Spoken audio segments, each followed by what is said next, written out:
Good morning, good afternoon, good evening, everyone. We are live. This is Homeroom, your morning live show for news and views related to the intersection of education and all kinds of shenanigans. And while I was preparing for today, I came across this video of some muscular white man with a big old beard who I think is famous in his circles, and he gave this advice for success as I prepare to build my business. Let me just share this as a means of introduction.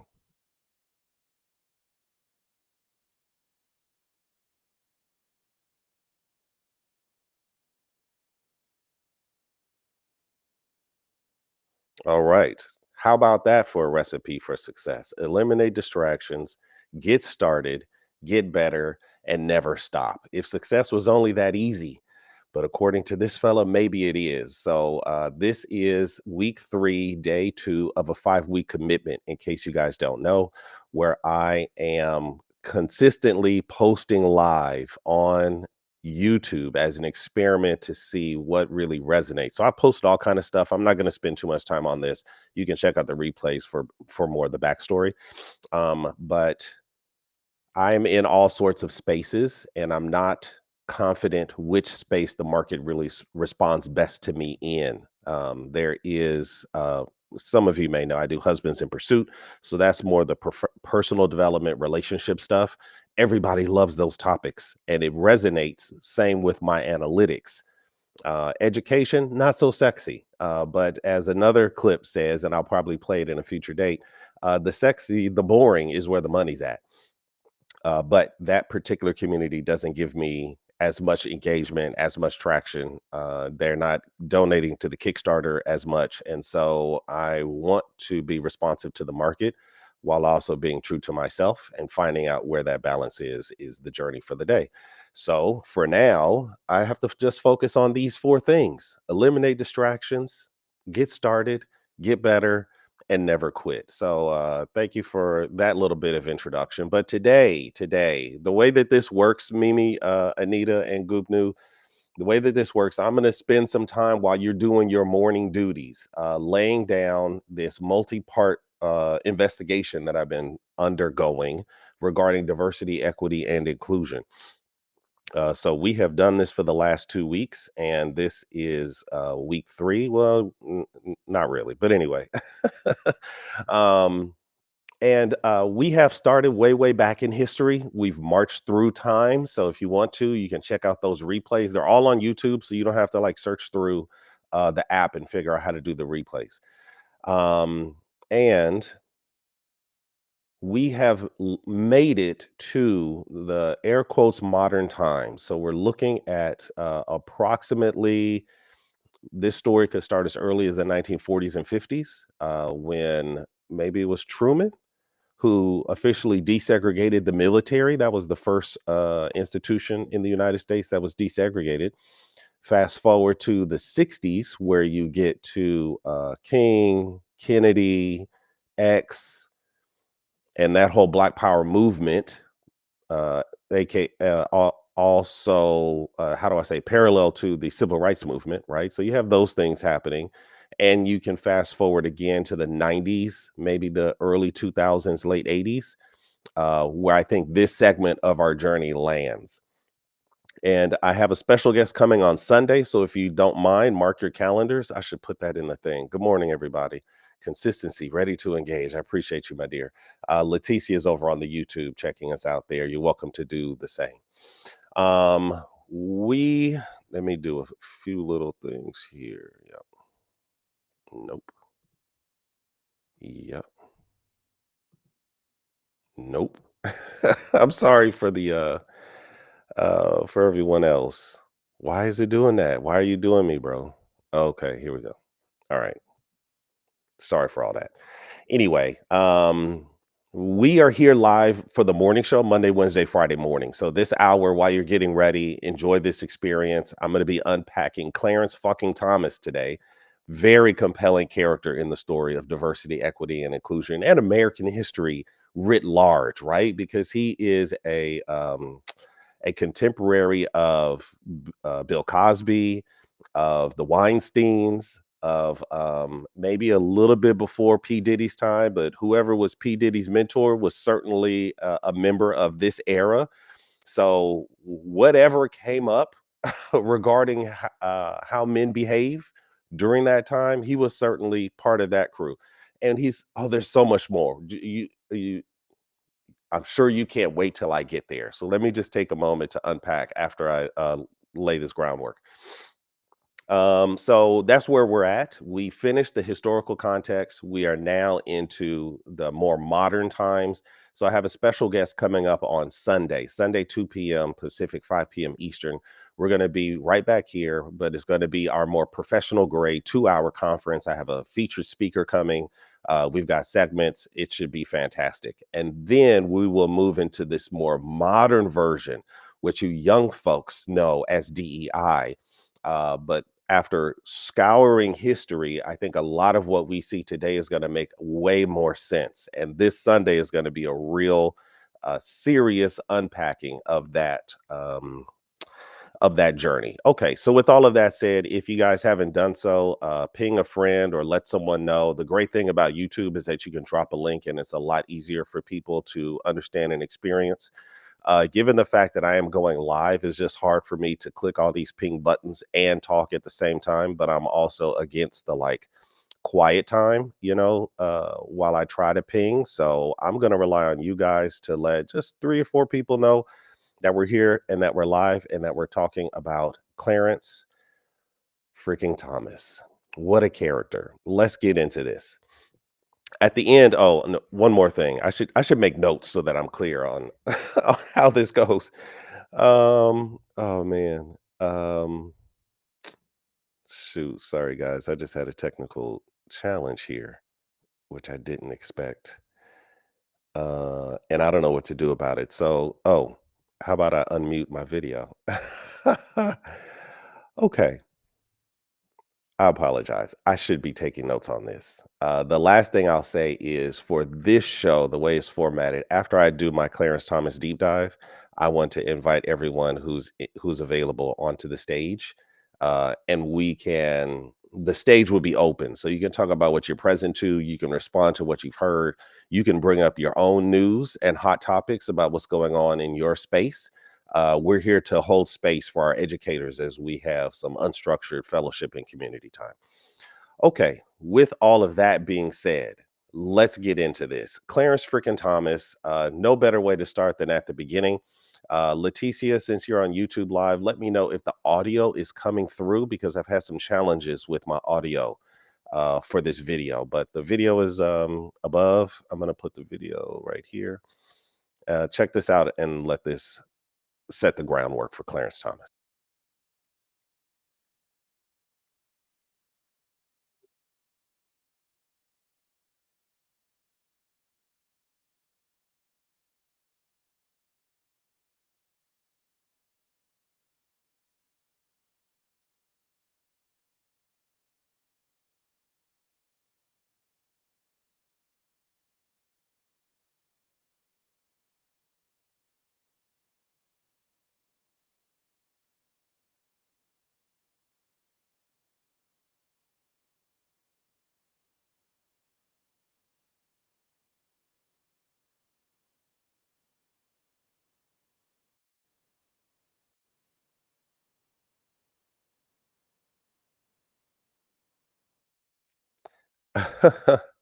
No audio. Okay. Suffice it to say, um, Clarence Thomas is from an area called Pinpoint, Georgia. It is the Geechee Island dwelling sea people, poor black sea island dwelling Geechee dialect having people, right? So the story of Clarence Thomas starts way back in the first we're talking about the 1950s. So we have to strip away all of our modern accoutrement. And then we get into the fact that you're talking 1950, so this is just after World War II. He's in Geechee Island, which is off the coast of Georgia. Deep Black historical roots in the Geechee area, probably more American than most. Poor, not very well educated community. That's where this story begins. Clarence freaking Thomas. Okay. Um, let's also keep in mind, let me see if I can pull up a picture of our good friend Clarence here. If you're watching YouTube, you can check him out. He's black. Okay. There was a time in our history, anecdotally, where we would compare ourselves in the spirit of how to keep a slave or how to make a slave. I'm not sure the Willie Lynch text of division within our own community. Oh yeah, yeah, yeah. He's amazing, amazing character for this story. Um, we had something called the brown paper bag test, and if you were, I think about the lyrics of the great American music composer Kanye West, who said, "Like a light-skinned slave boy, I'm in the house." Clarence Thomas wasn't in the house, okay? Way darker than a paper bag. And so even within the Black community, you see colorism where those who were the lighter skinned maybe had certain privileges that they could hold on to, whereas the darker skinned did not. So here you have this dark skinned Geechee Island, how would I call it? Geechee Island dialect having poor, dark skinned, self proclaimed ugly Black man trying to survive. Right now, he at this time he wasn't aware of all of the politics of the day. He was just trying to survive, and according to his family history, as I understand it, he is. Let me bring this down and bring this up. According to the family story, his mother and father did not last very long. I'm not sure if there was a widowing situation or he just left or she just left. I'm not sure what the story is, but he wasn't around his father, and he was, how do I say, raised in a single parent household. Put a pin in that. He had multiple siblings, and his mother remarried multiple times.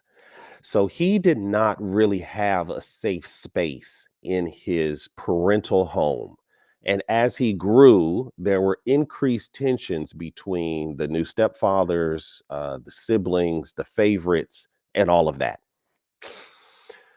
So he ended up moving to grandpa's house. Now, grandpa is how do I say, grandpa represents two generations before Clarence Thomas, and Clarence Thomas represents the 1950s. So you can, I'm sure, barely imagine the mindset of Clarence Thomas's grandfather. Okay.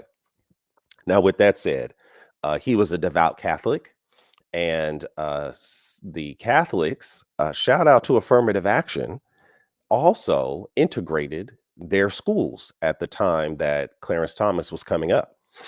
So, um, tough old bird, grandpa was, made life very difficult for Clarence Thomas. He was physically abusive, according to the video. I'll drop the link actually. This is a PBS video where I'm getting most of my background research from, and you may benefit from enjoying the entire thing. But I'll leave it here for the record in case, so that I have a source. I don't have copyright here. Well, this is my fair use claim. So here's the source where I'm getting my content. Anyway, Catholic, devout Catholic, but tough, believed in physical punishment. And there, according to the story, there was nothing that the kids, him and his brother, I think, moved in at the same time, could do that was good enough for grandpa, right? So he left the frying pan and went into the fire, right? What was happening in his bio mom's house was not great for him. And then here comes abusive old grandpa who could never be satisfied. But think about the psychology that's laying the groundwork for who is to become the Supreme Court Justice, Clarence freaking Thomas, right? Because you have this spirit of rejection and this demon of never good enough that laid his deep psychology as he moved forward. Things with grandpa got so tense, and the Catholic school was involved in integration. And shout out to the Catholics. I went to Catholic school. Shout out to the Jesuits in particular. Had a big hand in raising me. Mm, excuse me. They had on campus housing. So then he became a boarding student and actually lived at the Catholic school. Well, you know what? Kids are cruel. Kids are mean sons of guns. And they gave Clarence a very hard time, saying things like, smile, when it's dark and it's lights out, smile, we can't see you. Or they would harass him, with racial epithets galore, such that he wouldn't be able to even go to sleep without fear. So his entire schooling was a challenge, to say the least. Um, and it's very interesting to see how this plays out. So at 4:17, good morning, good afternoon, good evening, everyone. You're in Homeroom. We're in the middle of our miniature discussion around Clarence Thomas and his role in DEI and affirmative action. So I just got through unpacking his childhood and some of the deep psychology that we may see present itself as the story moves forward. So moving the story forward, the nuns, or what they called the nigger nuns back in those days, really appreciated his desire to please. He wanted to do a good job, so became a hard worker and a great student. And the Catholics around his school expected him to be the first Black priest of that parish or of that area. So it was a very big deal. They had big hopes for him being the first Black priest. But he wasn't having it for a variety of reasons. And he ended up leaving and deciding to go to college. Part of it had to do with what was going on with the Black Power movement of the day. And um, he was very much into time in the seminary. We covered that, and the Black Power movement. Let me find this little. Oh, wait a minute. Let me insert. Oh, wait. Before I do that, let me introduce you to his current wife. Let me go to 1540 and talk a little bit about his very wife, Jenny Thomas. There's no audio over here. What have I done wrong? Because it used to play. I'm going to just talk to Leticia right quick. Don't mind us. It used to play, but something went wrong with the audio, and I'm not sure what went wrong. Ad generator, it's not in the music section. Okay, I may have to do a test offline. But I will share the screen, and unfortunately, you may have to read the captions because I can't figure out why the audio isn't piping through. Let me try this. I'm gonna try this, but I'm not sure if it'll work. All right. Enjoy this small clip about Jenny Thomas. Oh, I'm not even gonna have time.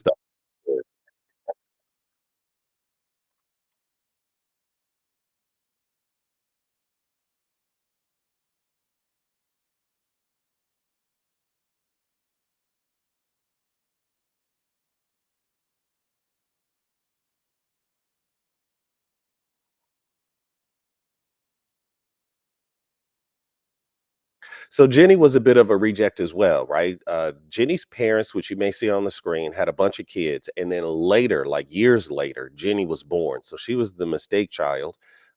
Because the parents were older and the kids were also older, they were very much involved in the right wing Republican Party, and they brought young Jenny along. And this is the influence, the context in which she got her political grounding.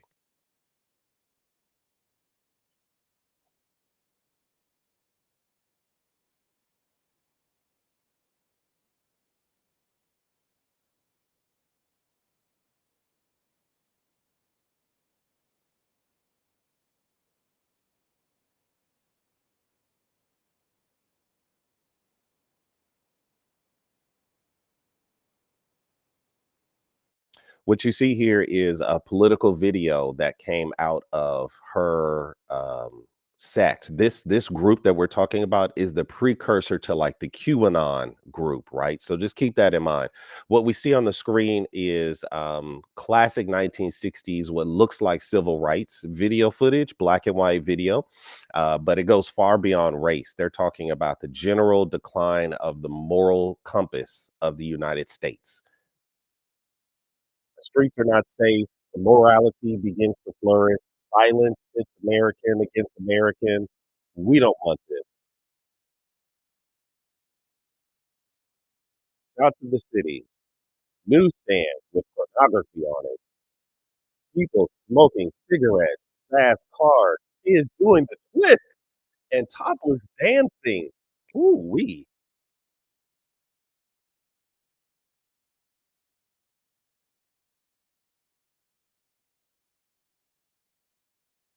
This is the change, the other America that people slowly wake up to. So this is Jenny Thomas, his future wife. Okay. Now he did marry a black woman. I don't think I have video clip time for that. And then as the trope goes, he left the sister and got him a white girl. Oh, it just does not get any better than this. You can't make this stuff up. Okay, so these are the two characters. Now let's move on to minute 27. Minute 27 is right around here. Okay. Clarence Thomas, as you can see from the films, now we're moving into Clarence Thomas as a young man and what was going on in the civil rights movement and the Black Panther Project. He had left the Catholics, uh, got accepted at Yale University. Okay. So his thing was, I don't want to go into uh, Catholicism and be a member of the cloth. Instead, I want to go into pursue my career. So he went to Yale, fully expecting that. The irony is so thick, right? Because he is a what do we call it? He's a beneficiary of affirmative action. He's a beneficiary of it from the time that he went to Catholic school all the way up until him going to Yale University. But what was happening at Yale at the time was the Black Power movement. And our friend Clarence Thomas was a big contributor to what was happening in the Black Power movement. So let me give you a little bit of this clip so we can continue to add layers to the story.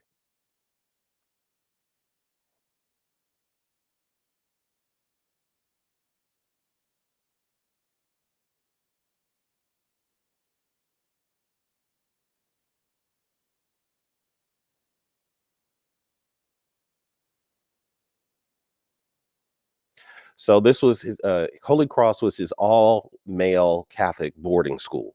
2,000 students in total. 27 of the 2,000 were black students, and there was one Clarence Thomas.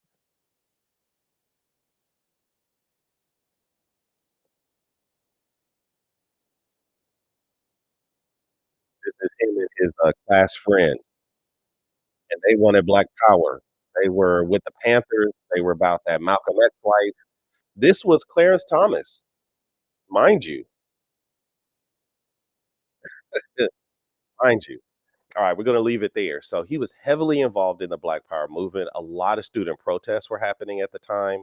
Um, so he became politically charged with the Black Power movement of the day, which made a lot of sense considering his optics and the injustice that he felt. But keep in mind, the injustice that he felt stemmed from his own community, right? His mother, his grandfather, the two people that you would expect you could rely on and have a safe space, were not really safe spaces for him.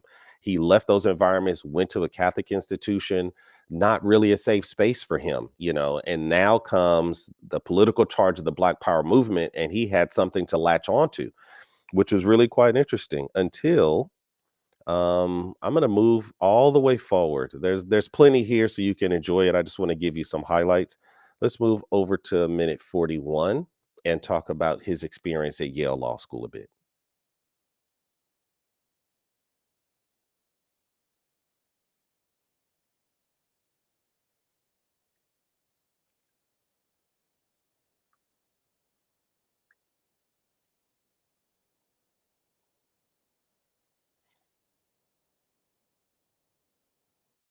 So if you can't hear the audio or you're not watching the video, our boy Clarence Thomas went to Yale Law School, graduated near the top of his class, but could not land a job. Nobody wanted to hire him. Foreshadow to the EEOC, Equal Employment Opportunity Commission. Part of affirmative action is coming. So he felt some type of way, right? He was politically engaged, and now he has navigated his way through an informal affirmative action through Catholic school, through Yale University, and now he's looking for a job, and the buck stops there.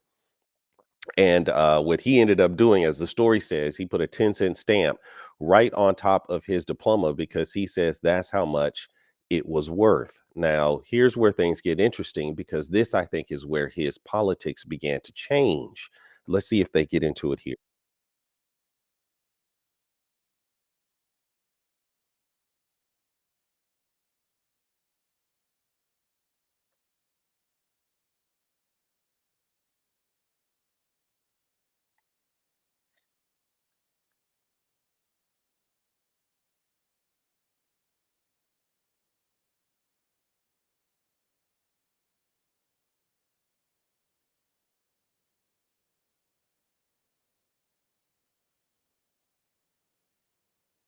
It's a Yale law degree with an asterisk next to it. So this is where things get really real. So, to put it into context, he's looking for a job. He has a Yale degree with an asterisk next to it saying colored, saying Negro, saying black, blackety black, this guy.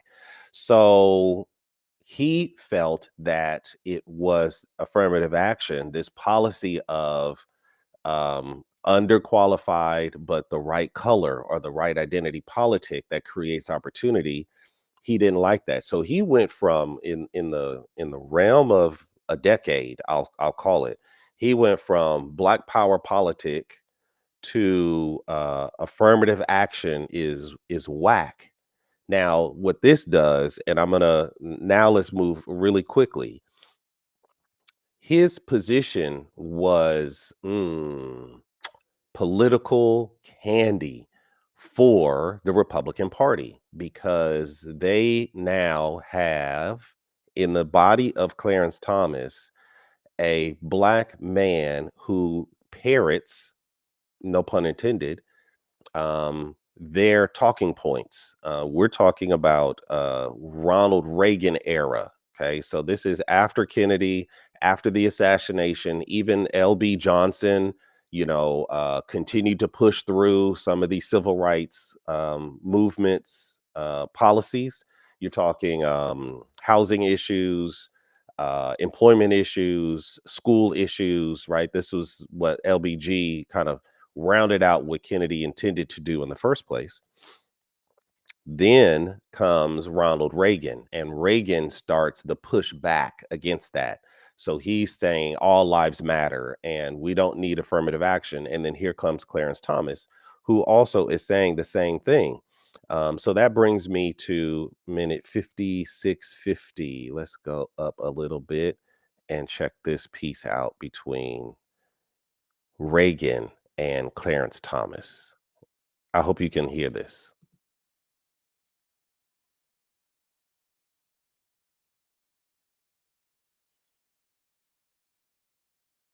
This is Clarence Thomas speaking about his own sister who was on welfare. So he had problems with the welfare state.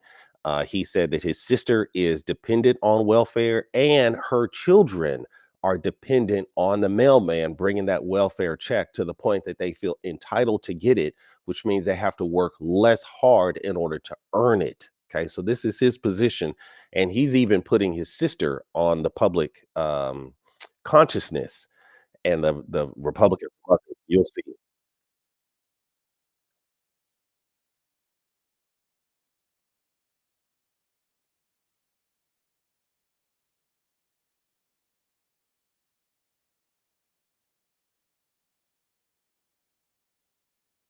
Matter of fact, that's probably not black anywhere. Black people love to keep secrets. I there's so many things I didn't know even about my own family until such and so dies, and then at the funeral we hear uh, we hear what's going on, right? That's my cousin. Wait a minute, how does that? Let me do the math on that, right? So keeping things within the family is a very strong part of Black culture, not just Savannah, which is close to the Geechee Islands, right? That's the closest biggest city to where he's from.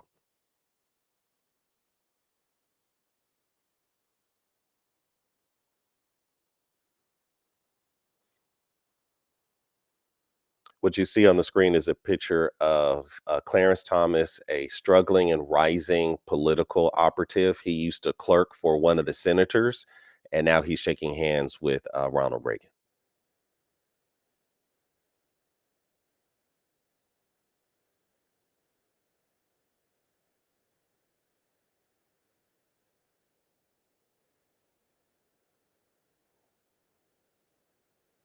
Pause. I have to stop right here. Denouncing welfare queens is rich. Oh my goodness, it's rich language.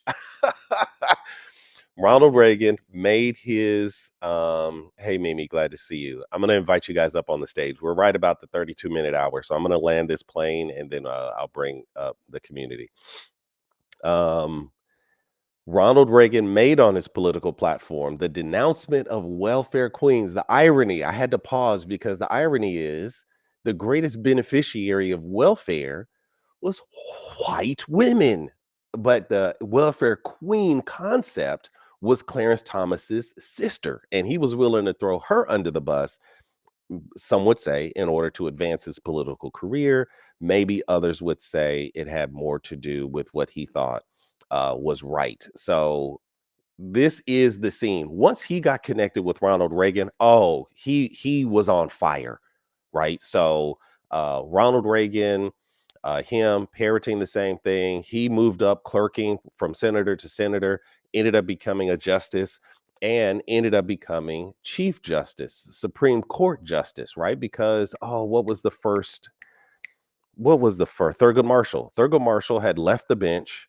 There was a vacancy open. Thurgood Marshall being the first Black Supreme Court justice. The vacancy was left open. The big question during those days was who's going to replace him? Insert Clarence Thomas. Now, this is where I'm going to land the plane. It really doesn't have to do with diversity, equity, and inclusion, or maybe it does, but it does highlight something that I think is simultaneously quite interesting. We're going to go to minute 117:13, and this is where I will land and we can open up to the community. So let's take a look at what was happening during his hearing. And many of you may know the name Anita Hill, who called him out for his shenanigans. Let's play this clip.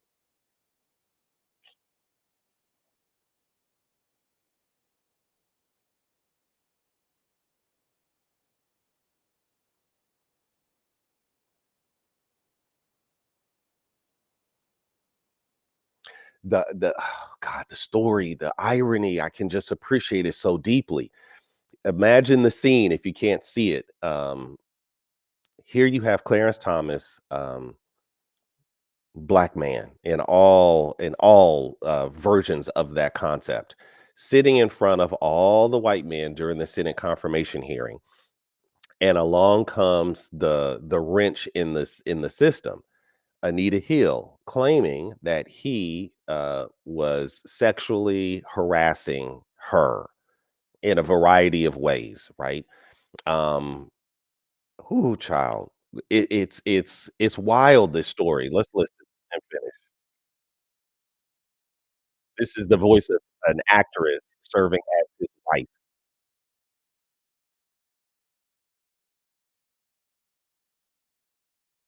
Joe Biden. If you recognize the voice.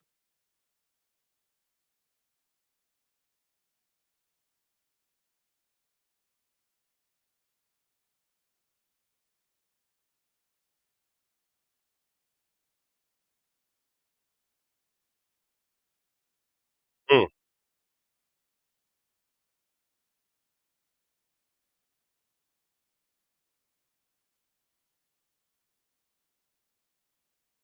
mm.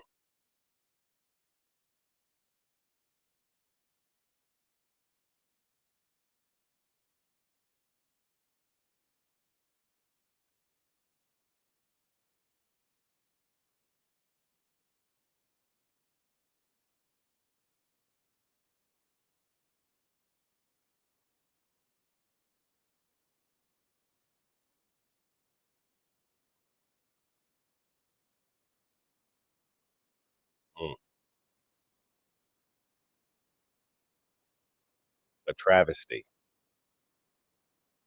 Disgusting. Something is dreadfully wrong with this country. Says Thomas.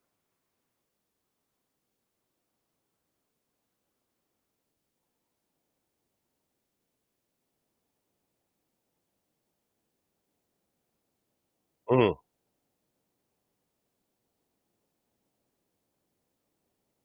furious, furious about how he's being treated in the circus. The language. Here we go. As a Black American, as far as I'm concerned, it is a high tech lynching. Now, this is charged language, and what it does, strategically speaking, it moved him. Can I back up just a second, and then I'll let me invite you guys up while I'm here. So I'm going to invite you guys. No pressure space. I know many of you guys are getting ready for your morning, but let me land with this, and then we'll take it to the community. Um, his Senate hearing before Anita Hill came onto the scene was really quite mundane, right? He was what if you've ever seen a Supreme Court justice hearing, he stayed right in the middle. Oh, I don't want to say what I really think about this because it may prejudice me in the future. I don't want to make a claim. So he was very much middle of the road. They would ask him these questions. He would be non-committal. He played the playbook quite well. Then came Anita Hill, and she came speaking her truth. And the irony is, it was as I've looked into it, it got collaborated by other people, right? Things that he would say or things that he would do. Other people were able to confirm her, how do I say, her account. Not that this happened or that happened, but the way that she described Clarence in sort of his interpersonal, inappropriate conversations. Other people have been in those conversations and say, yeah, that sounds right, just about like the type of thing that I experienced as well. So very, very interesting.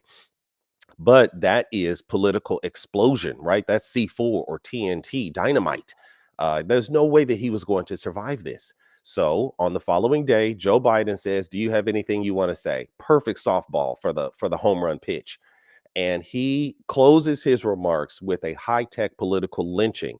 Very charged language for a white man in front of all of these white men glaring down on Clarence Thomas.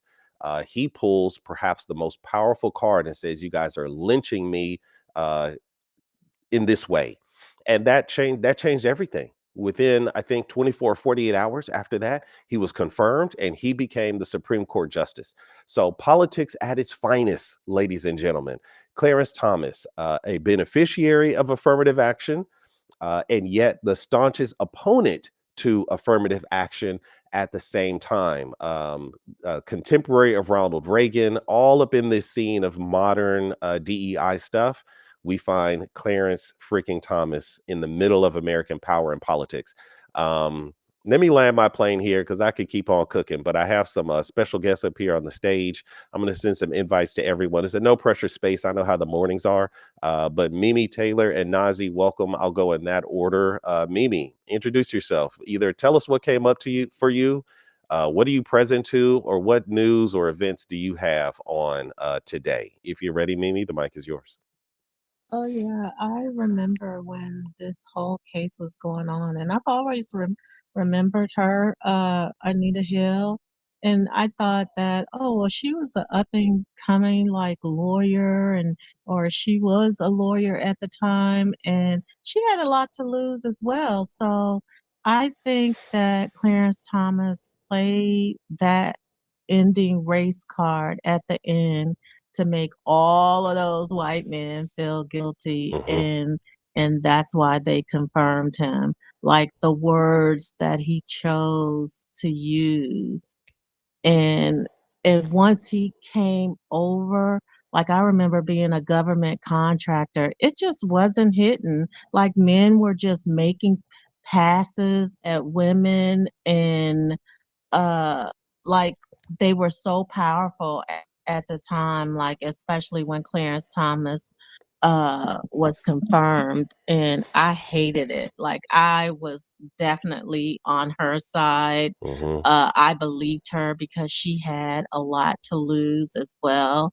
So I just think they was just like, well, let's let one at least pass through, so that's so Well, he they in the end, that's what it seemed like. well, they chose the right one because as far as the Republican point of view, he is locked in. Now, there's a couple things you bring up, and then I'll pass it over to Nazi. Number one, the other thing about Anita Hill was that she was a credible witness. And I'm going to hearken you guys back to what happened with Dr. King and the bus boycott, because there was another woman, I don't remember her name, but she was darker skinned. She was a single, pregnant mother. And she also had the same problem on the bus. And she could have been a case study, but instead they chose Rosa Parks, light skinned, elderly woman, better for the optics. And so she became the face of this bus boycott and the civil rights movement. Anita Hill was a credible witness. She wasn't just somebody who was making allegations, right? She was in the profession. She worked with and for him. And so that was also a thing. There's a lot to say about that, right? And the other thing that came up for me, Mimi, let us also keep in mind those senators had other witnesses that they could have brought. There were other witnesses on the docket that were supposed to speak to the issue. But after Clarence said what he said and talked about the lynching, they quickly adjusted that agenda and moved straight into confirmation. So if they really wanted to seek out the truth, there were enough other witnesses to collaborate and corroborate her claims, but they never got heard. Okay, I'm going to pass it over to Nazi. Good morning, ma'am. Do you have any news, hot topics, or what are you present to? The mic is yours. Oh no, I'm just thinking about like Mimi. I remember the case, and it's getting to a point where a lot of people don't remember these things. Uh, you work with a lot of younger people, but yeah, I remember. Okay, so the thing that remember is the crazy thing is like how descriptive Mm, Anita Hill's testimony was, hmm. where she was like, he put a pubic hair on a Coke can. Yeah, famous words. Oh, and I was like, and I'm like, I don't know. I'm a teenager. I'm like, what? It was Right. our sex education at that point. I'll offer this, Nazi. It's interesting that you remember that very particular line because one of the witnesses later, and it's in this PBS documentary about his life. There was another witness, a man who said that Clarence made that same reference in a different context. So I guess it's like meant to be gross humor, but he's like, "Oh, who put a pube on my Coke?" The guy remembered when he also heard Anita say that. He remembered back when Clarence used that same joke in some other context, and he was like, "Huh, now I really believe her." So yeah, it's they were, as Mimi said, they were bold, braggadocious. You're talking about the a time where, again, think of his contemporaries, the Weinsteins, Cosby, and others, right? Clinton, others, so many were part of this world of sex trafficking. And it was considered culturally normal to treat women in this way. And so he was right there with those good old boys. Thank you, Nazi, for that. Yeah, go ahead. And one more thing I wanted to say, I was looking for an interesting fact. The term speaking truth to power Hmm. kind of became a term that people used when she wrote the book Speaking Truth to Power in 1997. Well, fun fact. I have to look into that. If somebody can find the book on Amazon and drop the link, that'd be great. I never knew that was that she should get credit for that. I will definitely keep that in mind. Bree is in the building. Hey, Bree, welcome to Homeroom. Please introduce yourself. Tell us either what you'd like to respond to, what you're present to. The mic is yours. You know, I just came in here to support you. Yay. That's it. But I'll speak. I was supposed to be saying my prayers, but I'll speak for you. No, I remember the case as well. Um, I just think it's funny how history repeats itself, Yeah. right? And how there is a certain good morning, Mimi. There is a good morning, Nazi. Good morning, Becoming. There is a it almost seems like there is like a DNA with these type of men. Mm. And I say that because look at who our president is, and look at all the things that he has done Mm-hmm. that mimics that same line of what Clarence Thomas did. And then if you look at the men that was around Clarence Thomas that back then, and who he surrounded himself with, and who pushed for him, like they all have this. And I'm not saying it's in their DNA, but you know how you have that DNA molecule structure, like it's all in the same group. They're all in that same group, all in that same, type of um what was the word I want to use? I can't remember it right now, but they're all in the same group. So, you know, um for me, I've never really been a big fan of his. I'm gonna be honest, never really been a big Clarence Thomas fan. I get it, he's black, he's on the Supreme Court, but I remember being young and watching that trial. Mm. And I remember thinking how disgusting his behavior and appalling it was to her, you know, um, and not just her.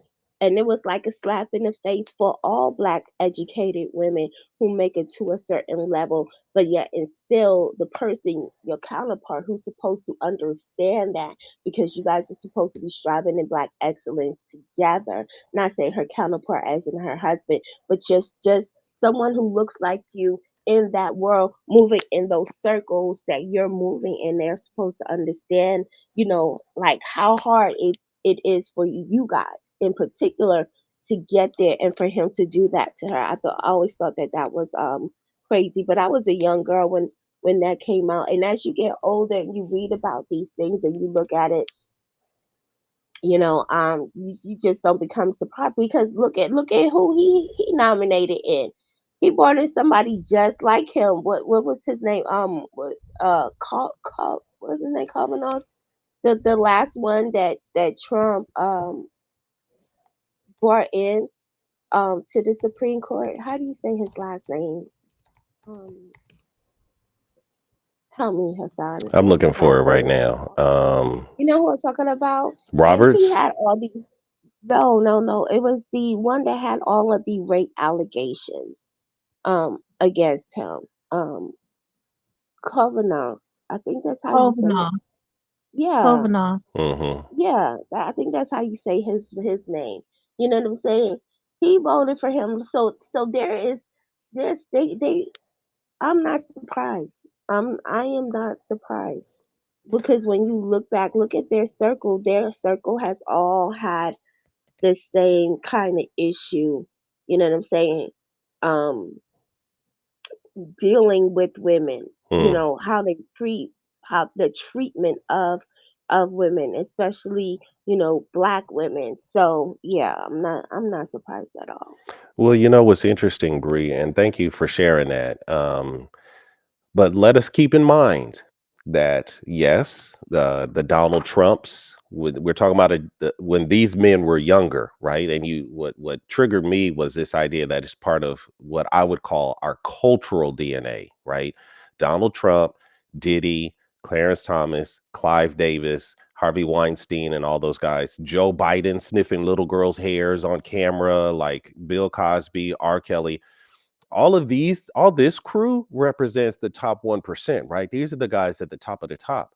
But if what Bree is saying is true, that this is part of the American cultural DNA, let us not be surprised at the police officer, the sports coach, the baby mama new boyfriend, like the permission culturally that men had to harass women in particular, women of color, even more particularly, is clear now. Now that we're a bit older, and as the book says, we're willing to speak truth to power. A lot of that is coming up, and I know this isn't about sexual violence, but I think it bears mentioning that a lot of those things we can now look back and say, this happened to me. And as a black man, there are many black men who are holding on to secrets of their own sexual past, and how they were harassed. So it was really that era of when women, I'm gonna put this in big air quotes, left the house after, especially after World War II, got into the marketplace. It kind of moved us into this space where women wanted equal employment. It was a womenist movement, right? The first wave of feminism, if you will, was about um, being treated fairly because of things like this. And so it's very interesting how time moves forward. And now that we're talking about diversity, equity, and inclusion, what does it mean to feel safe, to have a sense of belonging in your workplace, in your school environment, in whatever circles you find yourself in? So boy, oh boy, what a complicated experience. Go ahead, Bree. Let's give you and get you back in here. No, I was gonna say it is a complicated experience, but I think why we're always so surprised by it is because it's one is the time that we live in, right? We shouldn't still have to deal with those type of issues, right? But two, it's surprising when it comes from somebody who looks like us every single time because we keep expecting for them to understand. You know what I'm saying? And so because as women, right, and as a black woman on in this room mostly, right? Um, we understand and we get it, and we don't have to put our counterparts through anything to let them know that we understand. You know what I'm saying? To let them know that, hey, we got your back, to let them know that we don't believe that this is right. And it's crazy because society says to black people, because of our history, we have to be understanding to everybody and everyone because of their situation that they're going through, because of our history in America, because of what our ancestors or loved ones have been through. We Hmm. should be understanding. But then it almost comes to a point where it's like, okay, um, where's your understanding that it shouldn't be happening? It can't still be happening. People shouldn't be doing this. Like, it's almost it's that whole gaslighting of the victim. You know Hmm. what I'm saying? And making them feel like, oh, it's your fault. And Hmm. so when we speak about things like this, it's one of those things because the culture tells the black people and our black culture that we should be understanding, but where is it on there? And then when you speak about DEI, listen, I don't want to get a whole room in an uproar, so I'll say this. Our biggest mistake as black people was signing on to that. Hmm. And that's just how I feel because you know, it has nothing to do with us. When you look at the stats, everybody know now it's not just something that we're saying. We are at the bottom of that list. But a DEI cannot take it should not have ever took the place of affirmative action in my book. That's what I believe because they say two different things. Hmm. Affirmative action says, hey, what you do for this person, you have to do for this person. What you do for that white woman, you got to do for this black woman. What you do for that white man, you got to do for this black man. What you do for this black woman, you got to do for this Hispanic woman. Affirmative action makes sure that everybody has a say and can really take a part. DEI to me is something different. And being in corporate America, I've experienced DEI Hmm. very different. DEI, diversity, equity, inclusion. I even was set on a board for one of those. And I'm telling you, like, diversity means just because I give Hassan a seat at this table, now I have diversified it. Because I have diversified it with that Hassan sitting here, now he has equity. And Mm, because he has equity at this table, now he is included, right? mm. That gives him his inclusion. But guess what? I don't have to give Hassan no say of anything that happens to this table. And I don't have to do what I do for this man over here, the same for Hassan. So that's what it says to us. But unfortunately, and that's my opinion, but unfortunately, the culture that we live in and black people, we're so quick to get on everybody's bandwagon that we really can't see that DEI is not for us. You know what Well, I'm saying? So yeah. Let me. that's just my opinion. I don't want to upset nobody, so y'all don't get mad. No, no, no. Don't Opinion. you? Everybody got one, right? Everybody has an opinion. Yeah, you're welcome here. We have been doing the long walk down. We have been walking DEI down for like two. This is now 2 weeks now. So don't trip. And I have as I close, the room is going to land in about 3 minutes. So shout out to Becoming, Omar, Dr. D, and Soma. Thank you guys for coming. We started Homeroom about an hour ago. News, hot topics, deep dives. We do it all here. I'm experimenting on what works best for you guys, the community. It's meant to be a morning show. So while you're doing your thing, get some high quality content in you to help start your day. So we're dealing with DEI. I have another clip that will kind of round out where we are. And then I will see you guys Friday morning. We're here Monday, Wednesday, Friday. I'll see you guys Friday morning for one more homeroom session. And then Sunday, we're going to be dealing with the journey of diversity, equity, and inclusion from, let's call it, the 1950s through the 1980s. So this generation and a half, and how it has evolved from affirmative action to what we are starting to see today. And this clip, I think, will highlight that as we move our journey forward. So this will be sort of where I will land it on today. This is from Legion Miller. If you're not familiar, I'll drop the link to her YouTube so you can check out the entire thing.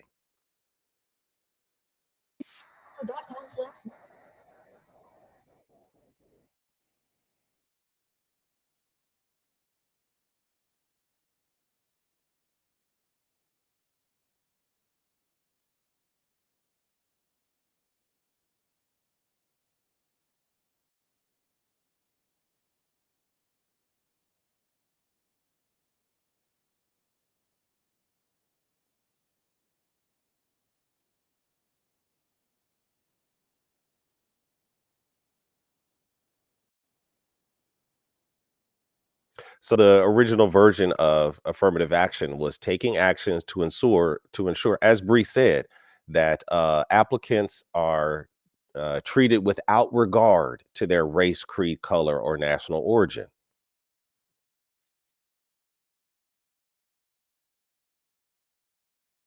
Notice sex wasn't in there. Sex will come in a little bit later.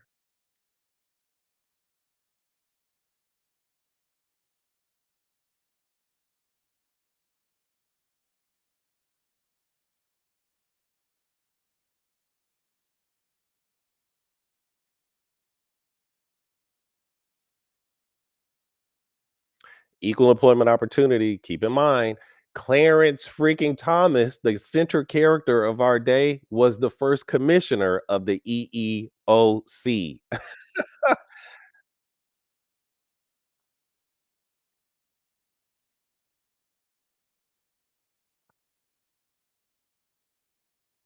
Now, if you're familiar, hearkening back to our previous conversation regarding the Freedmen's Bureau, that's exactly what the Freedmen's Bureau was intended to do as well. So the parallels are thick here. The Freedmen's Bureau was where what do I say, emancipated, enslaved human beings could go to this office, the Freedmen Bureau's office, to lobby complaints, to bring, issues to them to help them be adjudicated versus having to go to their former enslaver and try to adjudicate it there because, that came with a whole bunch of other problems, right? So here we have the modern version of the Freedmen's Bureau where people who felt they were being discriminated against can bring their case and it would be heard.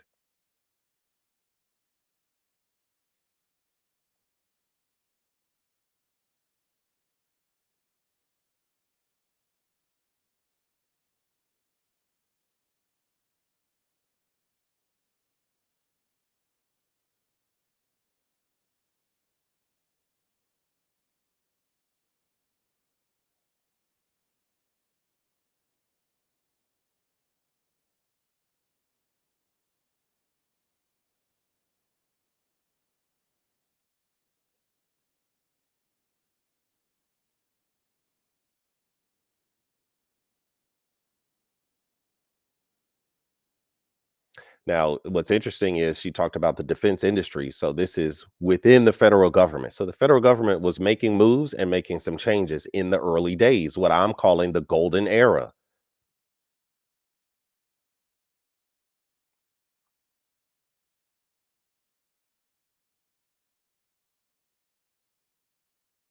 So the Civil Rights Act of 1964 brought it in. Keep in mind, at this point, Kennedy has been assassinated, and Lyndon B. Johnson is the one who's actually signing it, similar to Abraham Lincoln being assassinated and Andrew Johnson uh, bringing in the Freedmen's Bureau.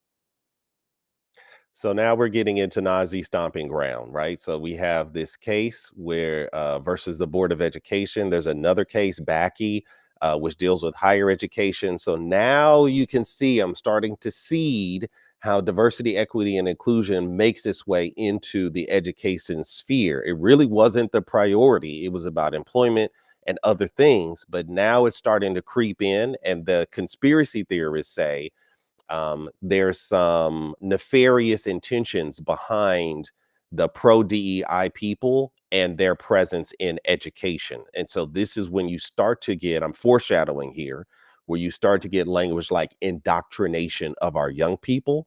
It's going to come later. Okay. Just hold on to that. And I'm going to land with this last bit and then we'll close the room out.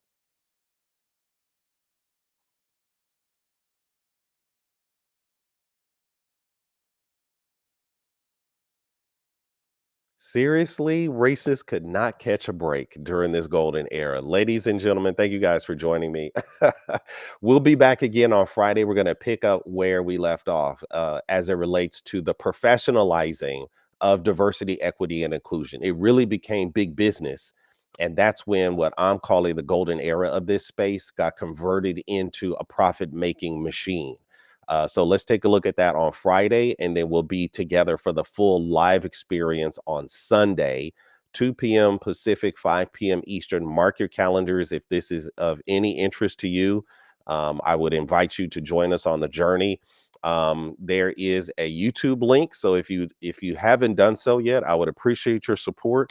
I stream these things live, and I have more content that I'm creating in my little head here to bring you the highest value educational information that I can offer. So check out my YouTube channel. Please follow and subscribe. I would appreciate your support because the only way for this community to grow beyond this little group that we have is if it is remarkable, if it's worthy of remark. So if you like what you're experiencing here, please tell somebody, share with them the YouTube channel so they can check it out, and we can grow in an organic fashion. All right, guys, with that said, I'm going to land this plane. Sorry that I'm running 5 minutes late, but I appreciate you guys for your support. And we'll close this room down in 5, 4, 3, 2, 1. Peace, everybody.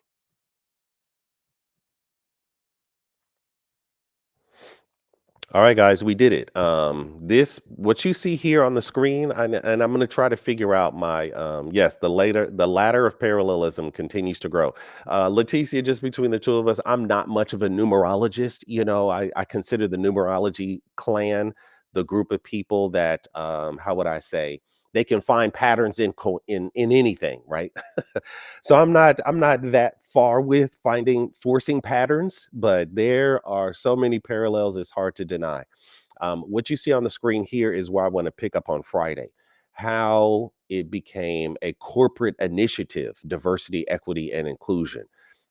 And that then took the hand of universities to train the professionals in DEI.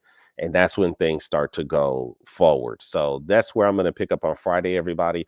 Thank you guys for joining us here on the live YouTube channel. Please, the only way that I can sustain this is by growth. And the only way that I can grow is by you telling somebody. My mama is tired of me telling her, go watch my YouTube. I got to get my watch hours up or whatever the lingo is, right?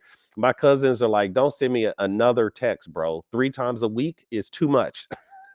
I ain't watching all that. Okay. Not everybody is meant to be part of this educators house community, but there is someone that you know, someone that you work with, someone that you care about that actually is into these issues, these big issues of education. Please share it with somebody, make it worthy of remark, drop a link so that we can attract who we're supposed to. This community is meant to grow, and I'm just a humble servant speaking on its behalf. So thank you all, and I will be out of here in 5, 4.